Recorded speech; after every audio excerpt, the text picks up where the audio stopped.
Buenas tardes, doctores, compañeros. El día de hoy les voy a presentar mi ECO del mes de marzo, el cual es un caso bastante interesante de cuarto piso de pediatría. En datos generales, se trata de un paciente de 11 años de edad que se llama Cristian Antonio Ordóñez Queix. Es un paciente masculino de nacionalidad guatemalteca. Su lugar de nacimiento y residencia es Mazatenango. La información nos la da la madre Nancy Queix, con su permiso también, ¿verdad? Y el motivo de consulta por los cuales ellos consultan a la emergencia es porque niegan atención en Unicar. Así está escrito y aparte literalmente ellos llegaron con esa historia de que ellos habían llegado a Unicar y que les habían negado la atención por una contrarreferencia. Muy bien, ahora la historia de la enfermedad es que la madre del paciente indica que ellos habían ingresado al Hospital Nacional de Mazatenango por un tratamiento de sepsis. No tenemos historia más amplia acerca de lo mismo, del mismo, pero sabemos que tuvo tratamiento con piperacinato azobactam en un catéter femoral derecho. Posteriormente inicia con hallazgos de síndrome inflamatorio post-COVID, con lo que se tienen resultados de serología positiva, aumento de proteína C reactiva, dímero D y ferritina, por lo que en Mazatenango realizan el ecocardiograma transtorácico, en el cual reportan una cardiopatía congénita, hipertrofia pulmonar moderada, estenosis pulmonar severa, estenosis de la válvula pulmonar severa y coronarias dilatadas. En Mazatenango refieren a Unicar. Sin embargo, al presentarse a la consulta en Unicar, el paciente presenta una ligera tos, por lo cual suponen que es de origen infeccioso y básicamente sacan del edificio. Es cuando la madre, sin saber qué hacer, consulta a la emergencia, ¿verdad? Antecedentes médicos, antecedentes familiares patológicos. Los médicos tuvo una tuberculosis pulmonar diagnosticada en el 2018, tratada en un hospital de infectología, en el cual fue diagnosticado por clínica. Se cumplieron con los 4 antifíbicos, rifampicina, etambutol, isoniazida y piracinamida, y finalizando el 23 de enero del 2022, teniendo un tratamiento completo, ¿verdad? No refiere tampoco antecedentes quirúrgicos, traumáticos, familiares, alérgicos, ni tampoco visiosomanías. Antecedentes no patológicos, la alimentación actual, tenemos que pues él consume leche de vaca entera. Las carnes inicia a los 12 meses de edad, principalmente él consume carnes blancas. Huevos inicia a los 12 meses de edad, come como desayuno entre 3 a 4 días a la semana. Las verduras las inicia a los 6 meses, lo cual es común en su alimentación alrededor de 5 días a la semana. Cereales no refiere a alimentación con cereales. Frutas inicia a los 6 meses y es parte de su alimentación habitual. Antecedentes prenatales, tenemos que la madre tiene gestas 1, puede ser, ¿verdad? Parto 0, cesáreas 1, abortos 0, hijos vivos 1 e hijos muertos 0. La edad de la madre actualmente es de 40 años y llevó su control prenatal en el Hospital Roosevelt. El paciente tuvo 37 semanas de gestación y tuvo lactancia materna exclusiva. Y la madre niega todo tipo de consumo de alcohol, tabaco y otras sustancias de abuso. Antecedentes perinatales, tuvo una puntuación de APGAR de 9 puntos. La madre no recuerda el peso del paciente, una gestación de 37 semanas. No refieren puntuación de Silberman y refieren que no ameritó maniobras especiales ni complicaciones durante la cesárea. Entre los antecedentes natales inmediatos, no refiere. Los hitos del desarrollo, tenemos que sonríe a los 2 meses, fija la mirada a los 4 meses, sostiene la cabeza a los 4 meses, se sienta a los 6 meses, se para con ayuda a los 8, se para solo a los 10 meses, camina con ayuda a los 10 meses, camina solo a los 12 meses. No refieren, no recuerdan la dentición. Inmunización es completo para la edad, sin embargo, pues no porta carne la madre, ¿verdad? Revisión por sistemas. En conducta, pues el paciente refiere un aumento de la sensación de temperatura, presentan dolor en orofaringe, sistema respiratorio, inicia con dolor costal en la base pulmonar izquierda. El resto de sistemas no refiere a ninguna sintomatología. En el examen físico, datos importantes es que en cardiovascular, al momento de la llegada en la emergencia, tiene un corazón rítmico. Sin embargo, se ausculta un soplo diastólico en el foco pulmonar y levemente en el foco tricuspillo de intensidad 6 de 6, que dificulta la auscultación del resto de los focos cardíacos. El punto de impulsión máxima se encuentra en el sexto espacio intercostal. El tórax de los pulmones es un tórax en tonel, expandible, bilateral, aprexiación y ampliación bilateral, presencia y presenta retracciones intercostales. El murmullo vesicular se encuentra en todos los campos, levemente disminuido, sin ruidos patológicos y una respiración broncovesicular normal, con buena entrada de aire bilateral. Las impresiones clínicas al momento es endocarditis por Staphylococcus aureus, el síndrome de la válvula pulmonar ausente y un derrame pericárdico leve. La evolución del paciente, pues, ha sido bastante buena. Se le realizó un estudio por ecocardiograma transtorácico en el hospital por medio de cardiología, en el que evidenciaron la ausencia, no la estenosis de la válvula pulmonar, sino una ausencia total de la misma, ¿verdad? Por lo que se diagnostica como un síndrome de válvula pulmonar ausente con hemocultivos positivos para Staphylococcus aureus sensible, es sensible. Muy bien, ahora para hablar un poco acerca de la enfermedad que nos acontece con el paciente, es que tenemos que hacer endocarditis. Actualmente el paciente está con tratamiento para endocarditis, con planes de poder llevar a Unicar para tratamiento quirúrgico de las vegetaciones de la misma, ¿verdad? Muy bien, entonces la endocarditis, si recordamos un poco la anatomía y histología del corazón, es que el corazón tiene tres capas, en epicardio, un miocardio, que es la capa muscular, y el endocardio, que es la capa interna, básicamente igual que un vaso, ¿verdad? Tres capas en las distintas regiones a nivel de profundidad. En la endocarditis se trata de la infección microbiana del endocardio, esta porción interna del corazón, en la que tendrá principalmente afección valvular asociada a la propia infección que habrá. Cabe resaltar de la importancia de que para que se produzca esta infección tendrá que haber, aparte de los microorganismos, a nivel vascular, diferentes otros factores predisponentes que veremos en la fisiopatología.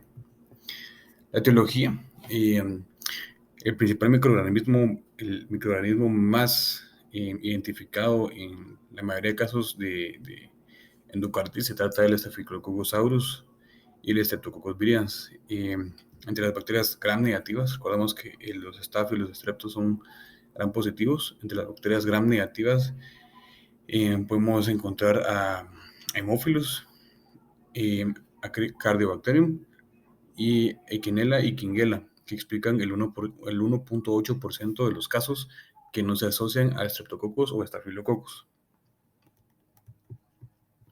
Muy bien, la fisiopatología se engloba básicamente en lo que es esta imagen. Y como recordamos, la endocarditis es una infección, por ende, es evidente que tengamos que tener la bacteria o el microorganismo que va a producir la infección a nivel vascular para que tenga contacto con el endocardio. Sin embargo, para que se produzca una endocarditis, tiene que existir una afección cardíaca de base en la que se exponga el endocardio ante una lesión para que haya una interacción entre la bacteria y realmente el endocardio, ¿verdad?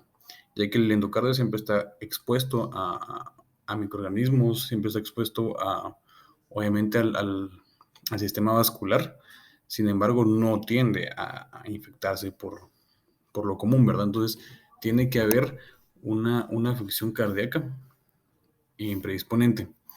Entonces tenemos que tener la presencia de la bacteria, en la que habrá una colonización y una infección, una vegetación. Esta vegetación ocurre cuando la lesión endotelial aunada a la bacteria va a producir una agregación plaquetaria y una fibrina. No, agregación plaquetaria no es parte de la bacteria. Sin embargo, cuando se produce esta lesión endotelial junto con la bacteriemia, la presencia de la bacteria, y junto a la agregación plaquetaria y la fibrina, se van a observar lo que son estas vegetaciones, que es la unión de todo eso en el residuo a nivel endocárdico, ¿verdad? Ya que se forma esta vegetación por el mismo proceso de lesión vascular que vamos a tener, se va a producir una cicatrización, por lo que habrá una combinación que es lo que realmente hará la dificultad para, para el tratamiento y predispondrá a la lesión valvular que se va a producir. Es todo esto, el microorganismo, la lesión endocárdica vascular, el microorganismo y todo lo añadido a que tendrá la lesión como tal, ¿verdad? Lo que provocará dos cosas, la dificultad, bueno, en primer lugar, la endocarditis propiamente dicha, la dificultad para tratarlo, el requerimiento quirúrgico en ciertas ocasiones, como en el caso de Christian, y la lesión valvular característica en estos pacientes. Cabe resaltar de que en el caso de él, la lesión valvular, o más bien la ausencia de la válvula pulmonar, no está asociada a la endocarditis, sino que al revés, la ausencia de la válvula pulmonar es la lesión de base congénita que predispuso a la endocarditis, ¿verdad? Obviamente asociado a la vía central que él tuvo. Muy bien, factores predisponentes que debemos de tener, principalmente a nivel cardíaco, dijimos una lesión base previa, ¿verdad? Podemos tener también un factor predisponente muy común, es en aquellos pacientes en los que se les practicó una válvula protésica y malformaciones cardíacas como la de Christian, una endocarditis previa, conductos sistémicos o pulmonares que requieran corrección quirúrgica, enfermedades valvulares cardíacas adquiridas, algún prolapso de la válvula mitral, y malformaciones congénitas del corazón no cianóticas, como excepto la comunicación intraauricular, y una miocardiopatía hipertrófica, ¿verdad? Algunos factores de riesgo que tenemos que se cumplen también con él es principalmente los excesos vasculares centrales, ¿verdad? Ya que esos son sumamente invasivos y que, bien sabemos, van directamente al corazón, ¿verdad? A la aurícula. Igualmente también tenemos, por ejemplo, los excesos vasculares periféricos con muchísima menos frecuencia, pero también se puede llegar a dar la utilización de drogas intravenosas, muy común en pacientes que consumen principalmente drogas ilegales de recreación, en las que no se tiene el debido manejo antiséptico, ¿verdad? Los procedimientos de caries o abscesos dentales es muy común, ¿verdad? Es por eso que muchas veces los pacientes que van a requerir un procedimiento cardioquirúrgico tiene que ser evaluado por un estomatólogo previamente al procedimiento, cualquier tipo de procedimiento odontológico y una cirugía cardiovascular, recordando que todo eso tiene que estar asociado siempre a una lesión cardíaca previa. La clasificación que encontré se basa principalmente en el tipo de lesión o a dónde va la lesión, ¿verdad? Principalmente tenemos que es la endocarditis en válvula nativa, es decir, una endocarditis como él, ¿verdad? Que no tiene ningún tipo de corrección quirúrgica previa. Una endocarditis protésica, en válvula protésica, en un paciente en el que ha sido una corrección por alguna estenosis o una insuficiencia valvular y que requirió una prótesis valvular. Es muy común la endocarditis a ese nivel. Endocarditis en hábitos endovenosos, endocarditis nosocomial y endocarditis muy infrecuente que puede ser con hemocultivos negativos, sin embargo se puede llegar a observar. El diagnóstico Tenemos criterios mayores y criterios menores, ¿verdad? Y principalmente tenemos que tener en cuenta que obviamente siempre la sospecha clínica, los factores predisponentes, los factores de riesgo, y asociado a esto, tener que necesitamos dos cosas principalmente, lo que es el hemocultivo, que nos va a dar el microorganismo causante, y un ecocardiograma positivo. Es indispensable que tenga un ecocardiograma, no solo para el diagnóstico, sino para la clasificación de la gravedad y el nivel de vegetación y en dónde se encuentra la vegetación, ¿verdad? Eh, entonces, en un ecocardiograma positivo, en el que se observe vegetaciones, abscesos, una nueva dehiscencia parcial de una prótesis previa, ¿verdad? Una nueva insuficiencia valvular, que ya estamos hablando que ya tenemos daño valvular por la papillomavirus. Criterios menores, tenemos una cardiopatía predisponente o consumo de drogas por vía intravenosa, una fiebre mayor a 38 grados, fenómenos vasculares como por ejemplo los embolismos arteriales, infartos pulmonares sépticos, aneurismas micóticos, fenómenos inmunitarios como la glomerulonefritis, los nódulos de Osler, las manchas de Roth o el factor reumatoide positivo, hemocultivos positivos que no cumplen con los criterios mayores o que no tengan signos serológicos de una infección activa. Y obviamente, pues, no nos basaríamos solo en esto, sino que tenemos que tener una interacción entre todos los criterios, ¿verdad? Y bueno, ese es mi caso del mes de marzo. Me pareció un caso muy interesante. Yo estuve el día que ingresaron a Cristian en la emergencia y pues realmente ha sido un cambio notorio en la clínica del paciente. Ha ido a la mejoría bastante bien. Sin embargo, pues es de requerimiento su, su tratamiento quirúrgico, ¿verdad? Ya está siendo trabajado por la unidad de cardiología en el hospital para que comunicar lo acepte y pueda llevar a la corrección, ¿verdad?